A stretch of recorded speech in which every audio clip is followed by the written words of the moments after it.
ఇప్పుడా కర్ణపిశాచిని వదిలే, నువ్వు దాన్ని భరించలేవని అన్నారు. కానీ వీరభద్రుడు వినలేదు. లేదు గురువుగారు, 21 రోజులు నేను పడ్డ కష్టానికి ఫలితం ఇది. నా ఇంట్లో ఉన్న ఆ ప్రేతాత్మకు బుద్ధి చెప్పాలి, ఎంతో మందికి నా శక్తి చూపించాలి. నేను దీన్ని వదలనని గురువుగారితో గొడవపడి ఇంటికి వెళ్ళిపోయాడు. ఇంటికి వెళ్ళగానే తన ఇంట్లో ఉన్న ఆ ఆత్మకు గర్జిస్తూ బయటికి రా, ఈరోజు నీ అంతం చూస్తాను అని అరిచాడు. ఆ ప్రేతాత్మ నవ్వుతూ ప్రత్యక్షమైంది. వీరభద్రుడు కర్ణపిశాచిని ఆదేశించాడు. నమస్కారం, మళ్ళీ వచ్చేసారా మన వీరభద్రుడి జీవితంలో జరిగిన ఆ భయంకరమైన నిజాలు వినడానికి? మీకంత ఆసక్తి ఉందంటే ఈ కథ మిమ్మల్ని అస్సలు నిరాశపరచదు. మన వీరభద్రుడు ఒక సామాన్యమైన వ్యక్తి నుంచి ఒక శక్తివంతమైన తాంత్రికుడిగా ఎలా మారాడు, అమాయకత్వంలో తప్పులు చేస్తూనే ఘోరమైన దయ్యాలతో పిశాచాలతో ఎలా పోరాడగలిగాడు గత ఎపిసోడ్లలో మీరు చూశారు. తన ఇంట్లో ఉన్న ఒక ప్రేతాత్మను వదిలించడానికి ఒక గురువును ఆశ్రయించిన వీరభద్రుడు తానే ఒక తాంత్రికుడిగా మారి ఒక శక్తివంతమైన చుడేల్ని ఒంటరిగా ఎలా అంతం చేశాడో. కానీ ఆ విజయం కేవలం ఆరంభం మాత్రమే. వీరభద్రుడితో గురువుగారు ఒక మాట చెప్పారు.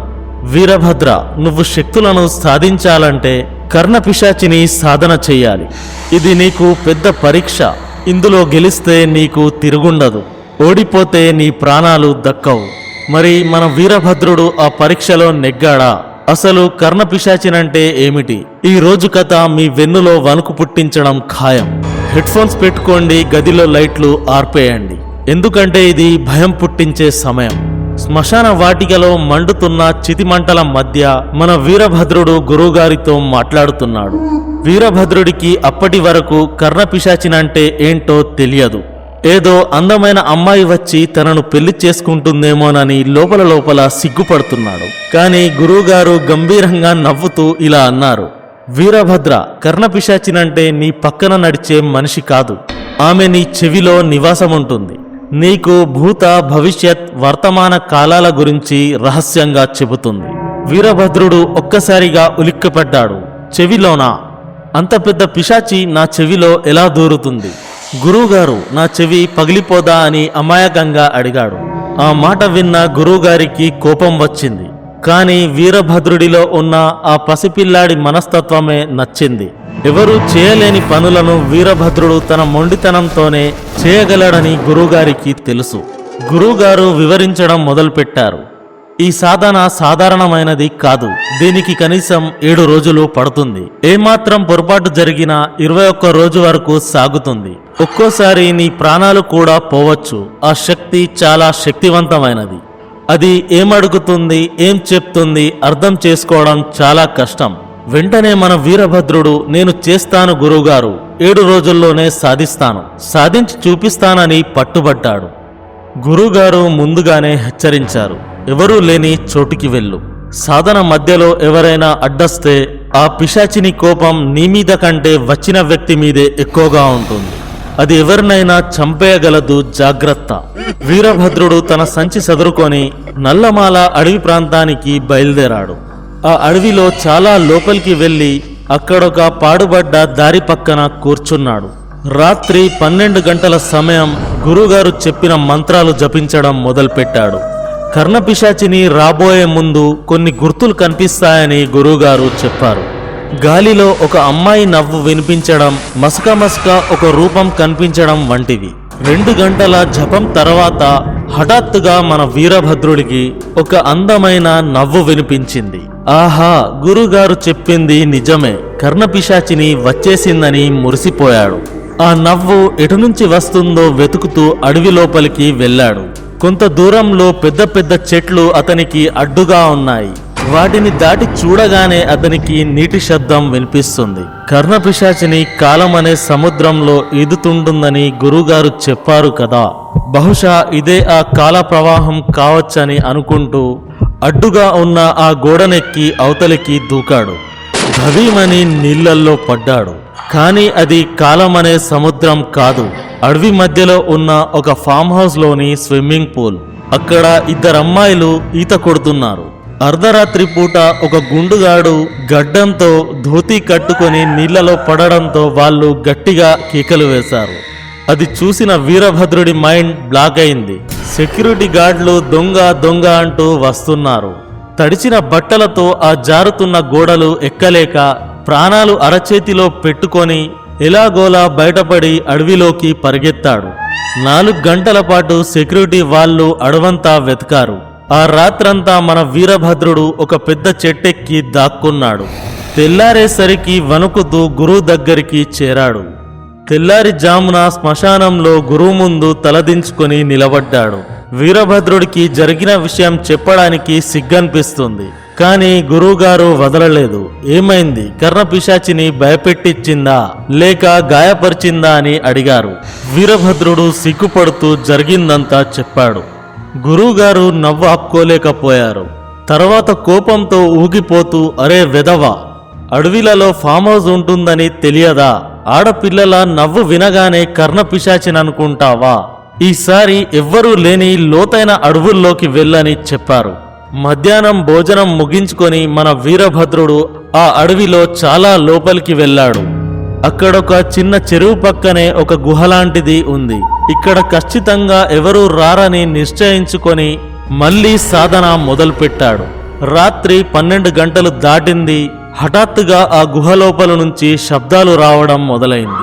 గంజుల శబ్దం వస్తుంది, బైక్ స్టార్ట్ అయిన శబ్దం వస్తుంది. వీరభద్రుడు నవ్వుకున్నాడు.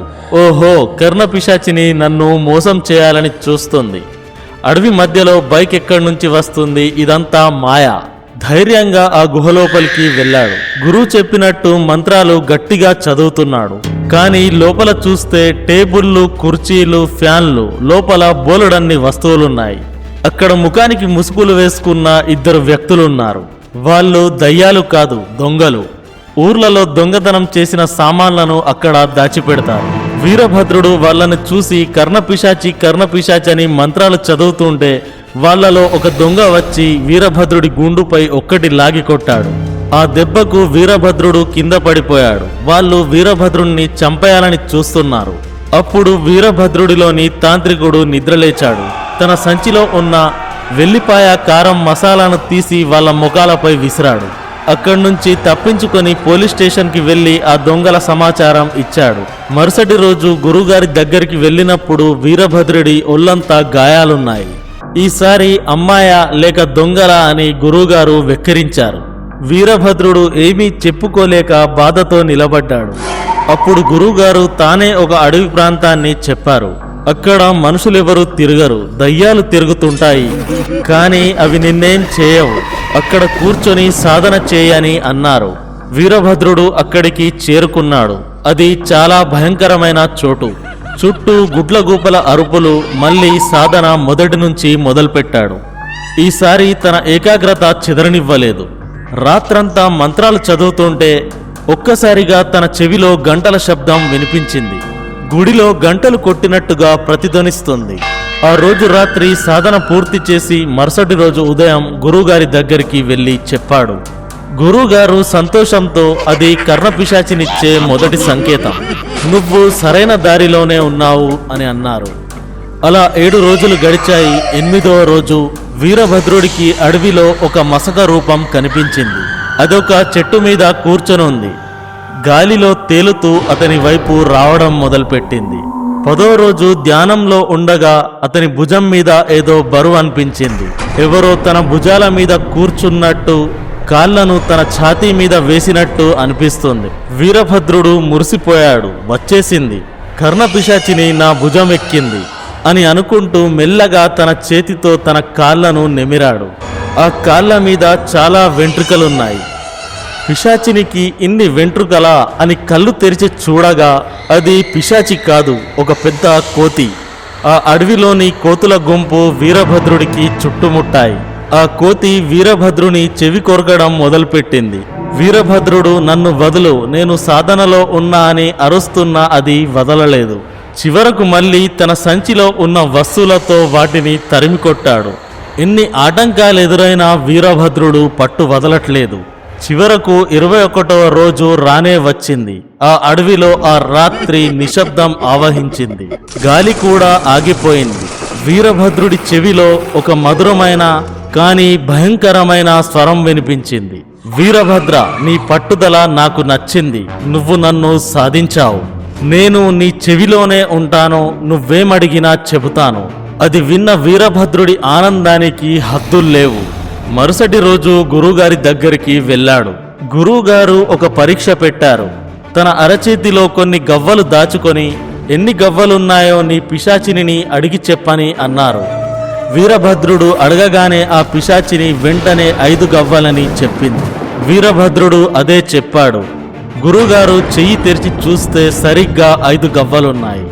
గురువుగారు అన్నారు, సరే వీరభద్ర, నువ్వు గెలిచావు. ఇప్పుడా కర్ణపిశాచిని వదిలేయి, నువ్వు దాన్ని భరించలేవని అన్నారు. కానీ వీరభద్రుడు వినలేదు. లేదు గురువుగారు, 21 రోజులు నేను పడ్డ కష్టానికి ఫలితం ఇది. నా ఇంట్లో ఉన్న ఆ ప్రేతాత్మకు బుద్ధి చెప్పాలి. ఎంతో మందికి నా శక్తి చూపించాలి. నేను దీన్ని వదలనని గురువుగారితో గొడవపడి ఇంటికి వెళ్ళిపోయాడు. ఇంటికి వెళ్ళగానే తన ఇంట్లో ఉన్న ఆ ఆత్మకు గర్జిస్తూ, బయటికి రా, ఈరోజు నీ అంతం చూస్తాను అని అరిచాడు. ఆ ప్రేతాత్మ నవ్వుతూ ప్రత్యక్షమైంది. వీరభద్రుడు కర్ణపిశాచిని ఆదేశించాడు, దీన్ని కొట్టి బయటపడేయని. కానీ ఆశ్చర్యం ఏమిటంటే మన వీరభద్రుడికి ఒక చెంపదెబ్బ గట్టిగా పడింది.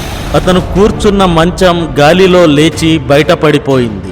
వీరభద్రుడు షాక్ అయ్యాడు. నువ్వు నాకు సహాయం చేయాలి కదా అని ఆ పిశాచిని అడిగితే ఆ పిశాచిని చెవిలో కేకలు వేసింది. నేను నీ నౌకర్ని కాదు, నీ స్నేహితురాలుగా అడిగితే నీకు సహాయం చేసేదాన్ని.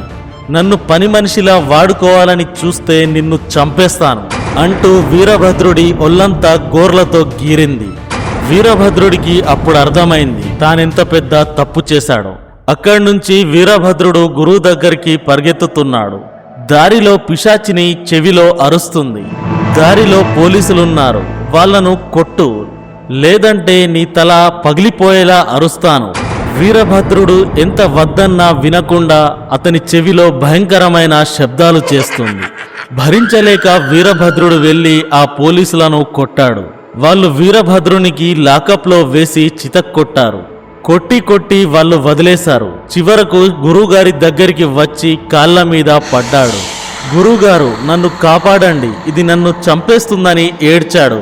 అప్పుడు గురువుగారు నవ్వి, అందుకే చెప్పాను, శక్తిని సంపాదించడం సులభం, కానీ దాన్ని కాపాడుకోవడం కష్టం అన్నారు. గురువుగారు తన మంత్రశక్తితో వీరభద్రుడి చెవికి ఒక నల్లటి దారం కట్టి ఆ పిశాచిని విముక్తి చేశారు. ఆ పిశాచిని వెళ్ళిపోయిన తర్వాత వీరభద్రుడు చిన్న పిల్లాడిలా ఏడ్చాడు. నా 21 రోజుల కష్టం వృధా అయిపోయింది గురువుగారు. గురువుగారు వీరభద్రునికి ఓదార్స్తూ ఇలా అన్నారు, నువ్వొక మెట్టెక్కావు వీరభద్ర. ఇప్పుడే నీకు అసలైన పరీక్ష ఎదురు కాబోతుంది.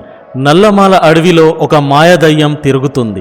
దాని దగ్గర ఒక రహస్య వస్తువు ఉంది. దాన్ని నువ్వు తీసుకురావాలి. అది నీపై మాయ చేస్తుంది, భయపెడుతుంది.